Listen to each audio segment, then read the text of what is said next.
ஈசாக்கு முதிர்வயதானதினால் அவன் கண்கள் இருளடைந்து பார்வையற்று போனபோது அவன் தன் மூத்த குமாரனாகிய ஏசாவை அழைத்து என் மகனே என்றான். அவன் இதோ இருக்கிறேன் என்றான். ஆதியாகமம் 27:1. அப்பொழுது அவன் நான் முதிர்வயதானேன், என் மரணம் இன்ன நாளில் என்று அறியேன். ஆதியாகமம் 27:2. ஆகையால் நீ உன் ஆயுதங்களாகிய உன் அம்பரா தூணியையும் உன் வில்லையும் எடுத்துக்கொண்டு வனத்துக்குப் போய் எனக்காக வேட்டையாடி. ஆதியாகமம் 27:3. அதை எனக்கு பிரியமாயிருக்கிற ருசியுள்ள பதார்த்தங்களாகச் சமைத்து நான் புசிக்கவும் நான் மரணமடையும் முன்னே என் ஆத்துமா உன்னை ஆசீர்வதிக்கவும் என்னிடத்தில் கொண்டு வா என்றான். ஆதியாகமம் 27:4. ஈசாக்கு தன் குமாரனாகிய ஏசாவோடே பேசுகையில் ரெபெக்காள் கேட்டுக்கொண்டிருந்தாள். ஏசா வேட்டையாடி கொண்டு வரும்படி வனத்துக்கு போனான். ஆதியாகமம் 27:5. அப்பொழுது ரெபெக்காள் தன் குமாரனாகிய யாக்கோபை நோக்கி உன் தகப்பன் உன் சகோதரனாகிய ஏசாவை அழைத்து. ஆதியாகமம் 27:6. நான் புசித்து எனக்கு மரணம் வருமுன்னே கர்த்தரை முன்னிட்டு உன்னை ஆசீர்வதிக்கும்படி நீ எனக்காக வேட்டையாடி அதை எனக்கு ருசியுள்ள பதார்த்தங்களாக சமைத்து கொண்டு வா என்று சொல்ல கேட்டேன். ஆதியாகமம் 27:7. ஆகையால் என் மகனே என் சொல்லை கேட்டு நான் உனக்கு கற்பிக்கிறபடி செய். ஆதியாகமம் 27:8. நீ ஆட்டுமந்தைக்கு போய் 2 நல்ல வெள்ளாட்டுக்குட்டிகளை கொண்டு வா. நான் அவைகளை உன் தகப்பனுக்கு பிரியமான ருசியுள்ள பதார்த்தங்களாக சமைப்பேன். ஆதியாகமம் 27:9. உன் தகப்பன் தாம் மரணமடையும் முன்னே உன்னை ஆசீர்வதிக்கும்படி அவர் புசிப்பதற்கு நீ அதை அவரிடத்தில் கொண்டு போக வேண்டும் என்றான். ஆதியாகமம் 27:10. அதற்கு யாக்கோபு தன் தாயாகிய ரெபெக்காளை நோக்கி என் சகோதரனாகிய ஏசா ரோமம் மிகுத்தவன், நான் ரோமமில்லாதவன். ஆதியாகமம் 27:11. ஒருவேளை என் தகப்பன் என்னை தடவி பார்ப்பார். அப்பொழுது நான் அவருக்கு எத்தனாய் காணப்பட்டு என்மேல் ஆசீர்வாதத்தை அல்ல சாபத்தை வரப்பண்ணிக் கொள்ளுவேனே என்றான். ஆதியாகமம் 27:12. அதற்கு அவன் தாய் என் மகனே உன்மேல் வரும் சாபம் என்மேல் வரட்டும். என் சொல்லை மாத்திரம் கேட்டு நீ போய் அவைகளை என்னிடத்தில் கொண்டு வா என்றாள். ஆதியாகமம் 27:13. அவன் போய் அவைகளை பிடித்து தன் தாயினிடத்தில் கொண்டு வந்தான். அவனுடைய தாய் அவன் தகப்பனுக்கு பிரியமானபடி ருசியுள்ள பதார்த்தங்களை சமைத்தாள். ஆதியாகமம் 27:14. பின்பு ரெபெக்காள் வீட்டிலே தன்னிடத்தில் இருந்த தன் மூத்த மகனாகிய ஏசாவின் நல்ல வஸ்திரங்களை எடுத்து தன் இளைய மகனாகிய யாக்கோபுக்கு உடுத்தி. ஆதியாகமம் 27:15. வெள்ளாட்டுக்குட்டிகளின் தோலை அவன் கைகளிலேயும் ரோமமில்லாத அவன் கழுத்திலேயும் போட்டு. ஆதியாகமம் 27:16. தான் சமைத்த ருசியுள்ள பதார்த்தங்களையும் அப்பங்களையும் தன் குமாரனாகிய யாக்கோபின் கையிலே கொடுத்தாள். ஆதியாகமம் 27:17. அவன் தன் தகப்பனிடத்தில் வந்து என் தகப்பனே என்றான்.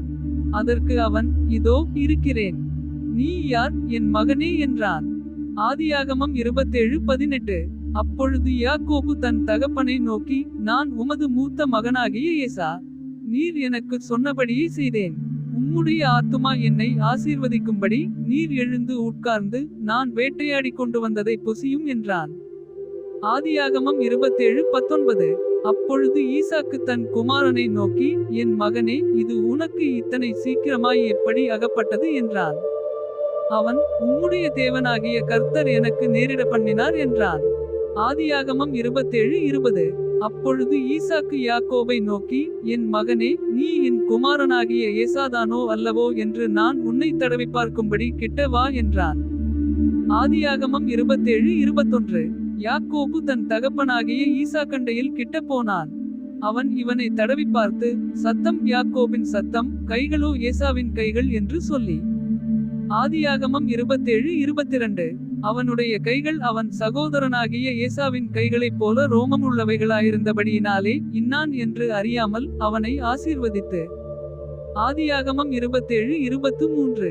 நீ என் குமாரனாகிய ஏசாதானோ என்றான். அவன் நான் தான் என்றான். ஆதியாகமம் 27:24. அப்பொழுது அவன் என் குமாரனே நீ வேட்டையாடி கொண்டு வந்ததை நான் புசித்து என் ஆத்துமா உன்னை ஆசீர்வதிக்கும்படி அதை என் கிட்ட கொண்டு வா என்றான். அவன் அதை கிட்ட கொண்டு போனான். அப்பொழுது அவன் புசித்தான். பிற்பாடு திராட்சரசம் அவனுக்கு கொண்டு வந்து கொடுத்தான். அவன் குடித்தான். ஆதியாகமம் 27:25. அப்பொழுது அவன் தகப்பனாகிய ஈசாக்கு அவனை நோக்கி, என் மகனே, நீ கிட்ட வந்து என்னை முத்தஞ்செய் என்றான். ஆதியாகமம் 27:26. அவன் கிட்ட போய் அவனை முத்தஞ்செய்தான். அப்பொழுது அவனுடைய வஸ்திரங்களின் வாசனையை மோந்து, இதோ என் குமாரனுடைய வாசனை கர்த்தர் ஆசீர்வதித்த வயல்வெளியின் வாசனையைப் போல் இருக்கிறது. ஆதியாகமம் 27:27. தேவன் உனக்கு வானத்துப்பனியையும் பூமியின் கொழுமையையும் கொடுத்து மிகுந்த தானியத்தையும் திராட்சரசத்தையும் தந்தருளுவாராக.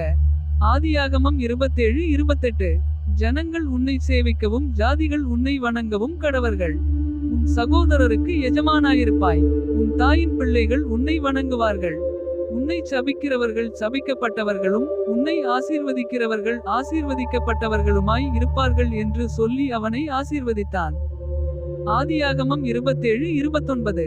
ஈசாக்கு யாக்கோபை ஆசீர்வதித்து முடிந்தபோது யாக்கோபு தன் தகப்பனாகிய ஈசாக்கின் சமூகத்தை விட்டு புறப்பட்டவுடனே அவன் சகோதரனாகிய ஏசா வேட்டையாடி வந்து சேர்ந்தான். ஆதியாகமம் 27:30. அவனும் ருசியுள்ள பதார்த்தங்களை சமைத்து தன் தகப்பனண்டைக்கு கொண்டு வந்து தகப்பனை நோக்கி, உம்முடைய ஆத்துமா என்னை ஆசீர்வதிக்கும்படி என் தகப்பனார் எழுந்திருந்து உம்முடைய குமாரனாகிய நான் வேட்டையாடி கொண்டு வந்ததை புசிப்பாராக என்றான். ஆதியாகமம் 27:31. அப்பொழுது அவன் தகப்பனாகிய ஈசாக்கு, நீ யார் என்றான். அதற்கு அவன், நான் உமது மூத்த மகனாகிய ஏசா என்றான். ஆதியாகமம் 27:32. அப்பொழுது ஈசாக்கு மிகவும் பிரமித்து நடுங்கி, வேட்டையாடி எனக்கு கொண்டு வந்தானே, அவன் யார்? நீ வருமுன்னே அவையெல்லாவற்றிலும் நான் புசித்து அவனை ஆசீர்வதித்தேனே, அவன் ஆசீர்வதிக்கப்பட்டவனாகவும் இருப்பான் என்றான். ஆதியாகமம் 27:33. ஏசா தன் தகப்பனுடைய வார்த்தைகளை கேட்டவுடனே மிகவும் மனங்கசந்து உரத்த சத்தமிட்டு அலறி தன் தகப்பனை நோக்கி, என் தகப்பனே, என்னையும் ஆசீர்வதியும் என்றான். ஆதியாகமம் 27:34. அதற்கு அவன், உன் சகோதரன் தந்திரமாய் வந்து உன்னுடைய ஆசீர்வாதத்தை பெற்றுக்கொண்டான் என்றான். ஆதியாகமம் 27:35. அப்பொழுது அவன் பெயர் யாக்கோபு என்னப்படுவது சரியல்லவா? இதோடு 2 தரம் என்னை மோசம் போக்கினான். என் சேஷ்ட புத்திரபாகத்தை எடுத்துக்கொண்டான். இதோ இப்பொழுது என் ஆசீர்வாதத்தையும் வாங்கிக் கொண்டான் என்று சொல்லி, நீர் எனக்கு ஒரு ஆசீர்வாதத்தையாகிலும் வைத்து வைக்கவில்லையா என்றான். ஆதியாகமம் 27:36. ஈசாக்கு ஏசாவுக்கு பிரதியுத்தரமாக, இதோ நான் அவனை உனக்கு எஜமானாக வைத்தேன். அவன் சகோதரர் எல்லாரையும் அவனுக்கு ஊழியக்காரராக கொடுத்து அவனை தானியத்தினாலும் திராட்சரசத்தினாலும் ஆதரித்தேன். இப்பொழுதும் என் மகனே, நான் உனக்கு என்ன செய்வேன் என்றான். ஆதியாகமம் 27:37. ஏசா தன் தகப்பனை நோக்கி, என் தகப்பனே, இந்த ஒரே ஆசீர்வாதம் மாத்திரமா உம்மிடத்தில் உண்டு? என் தகப்பனே, என்னையும் ஆசீர்வதியும் என்று சொல்லி ஏசா சத்தமிட்டு அழுதான். ஆதியாகமம் 27:38. அப்பொழுது அவன் தகப்பனாகிய ஈசாக்கு அவனுக்கு பிரதியுத்தரமாக, உன் வாசஸ்தலம் பூமியின் சாரத்தோடும் உயர வானத்திலிருந்து இறங்கும் பனியோடும் இருக்கும். ஆதியாகமம் 27:39. உன் பட்டயத்தினாலே நீ பிழைத்து உன் சகோதரனை சேவிப்பாய். நீ மேற்கொள்ளும் காலம் வரும்போதோ உன் கழுத்தில் இருக்கிற அவனுடைய நுகத்தடியை முறித்து போடுவாய் என்றான். ஆதியாகமம் 27:40.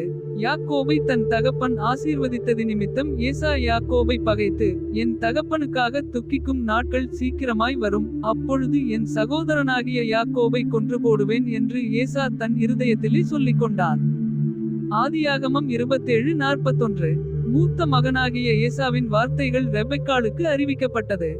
அப்பொழுது அவள் தன் இளைய மகனாகிய யாக்கோபை அழைத்து, உன் சகோதரனாகிய ஏசா உன்னை கொன்று போட நினைத்து தன்னை தேற்றிக் கொள்ளுகிறான். ஆதியாகமம் 27:42. ஆகையால் என் மகனே, நான் சொல்வதை கேட்டு எழுந்து புறப்பட்டு ஆரானிலிருக்கிற என் சகோதரனாகிய லாபானிடத்துக்கு ஓடிப்போய். ஆதியாகமம் 27:43. உன் சகோதரனுடைய கோபம் தனியும் மட்டும் சில நாள் அவனிடத்திலே இரு. ஆதியாகமம் 27:44. உன் சகோதரன் உன்மேல் வைத்த கோபம் தணிந்து நீ அவனுக்கு செய்ததை அவன் மறந்தபின் நான் ஆளனுப்பி அவ்விடத்திலிருந்து உன்னை அழைப்பிப்பேன். நான் ஒரே நாளில் உங்கள் இருவரையும் ஏன் இழந்து போக வேண்டும் என்றான். ஆதியாகமம் 27:45. பின்பு ரெபெக்காள் ஈசாக்கை நோக்கி, ஏத்தின் குமாரத்திகளின் நிமித்தம் என் உயிர் எனக்கு வெறுப்பாயிருக்கிறது. இந்த தேசத்து பெண்களாகிய ஏத்தின் குமாரத்திகளில் யாக்கோபு ஒரு பெண்ணை கொள்வானானால் என் உயிர் இருந்து ஆவதென்ன என்றாள். ஆதியாகமம் 27:46.